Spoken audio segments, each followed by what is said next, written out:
Hello learners, welcome back to the whiteboard. मैं हूं साकेत सक्षम और इस वीडियो में मैं आपको औसत का एक आसान सा क्वेश्चन का सॉल्यूशन बताने वाला हूं जो TRE 3 के जनरल पेपर में आया हुआ था। और बड़ी दुख की बात है कि क्वेश्चन जो है मतलब एग्ज़ाम जो है वो कैंसिल हो गया है। और दुख की बात है उनके लिए जिन्होंने मेहनत किया था, क्योंकि टाइम काफ़ी ज़्यादा लगता है मेहनत करने में और पता नहीं सभी चीज़ें तो आप लोग जानते ही हो।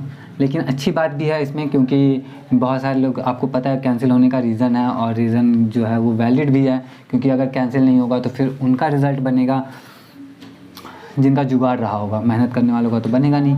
तो इसीलिए कहीं ना कहीं कुछ अच्छा भी है कैंसिल होना। बाकी जो है सो है, हम अपनी तैयारियों को अच्छे से करते हैं। अब उसका जो क्वेश्चन है वो तो हमारे लिए इम्पॉर्टेंट ही है, क्वेश्चन हमारे सामने आ चुका है तो उस बेसिस पे अपनी तैयारियां और अच्छी कर सकते हैं। और जो भी कमियां रह गई थी कि एग्ज़ाम देने के बाद आपको कुछ आइडिया तो मिल ही गया होगा ना कि हमारे अंदर ये कमियां रह गई थी, एग्ज़ाम में मुझे ये प्रॉब्लम फेस करना पड़ा था, तो उन सबको इम्प्रूव करने का आपके पास एक अच्छा सा मौका भी है। तो फटाफट आप उस क्वेश्चन को अच्छे से देख लो, समझ लो।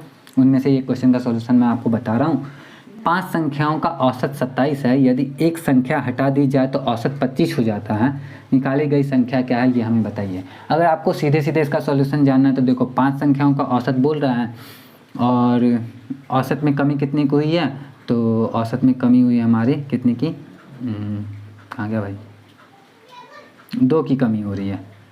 तो 5 दूनी 10, ठीक है। और ये 10 आप इसमें जोड़ोगे तो 25 + 10 बराबर 35 आपका आ जाएगा। लेकिन इस तरह से करवाने से ज़्यादा अच्छा है आप डिटेल में समझो, डिटेल में, क्योंकि मेरी आदत है कि मैं डिटेल में एग्ज़ाम में भी खुद भी करता हूँ। हाँ, डिटेल में करते करते प्रैक्टिस हो जाती है तो मैं ट्रिक यूज़ कर लेता हूँ। अदरवाइज़ मैं डिटेल पे ज़्यादा बिलीव करता हूँ, ट्रिक मैं भूल जाता हूँ। आप भी अगर भूल जाते हो तो आप इसको डिटेल में कैसे करते हैं वो समझ लो।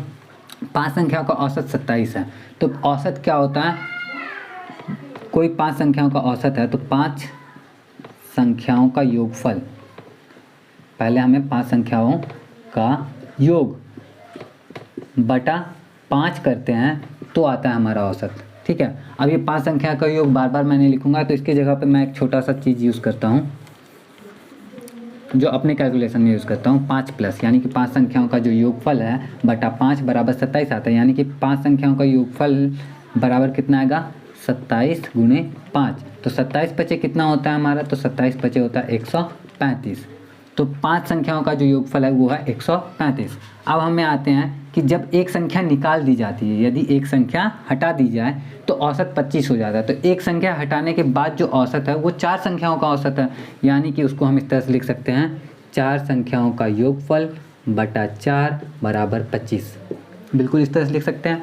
अब 4 जब हमारा उधर जाएगा तो गुना हो जाएगा, यानी कि 4 संख्याओं का जो योग होगा वो आ जाएगा 25 × 4, और 25 × 4 होता है 100। तो 4 संख्याओं का योग जो है वो 100 है।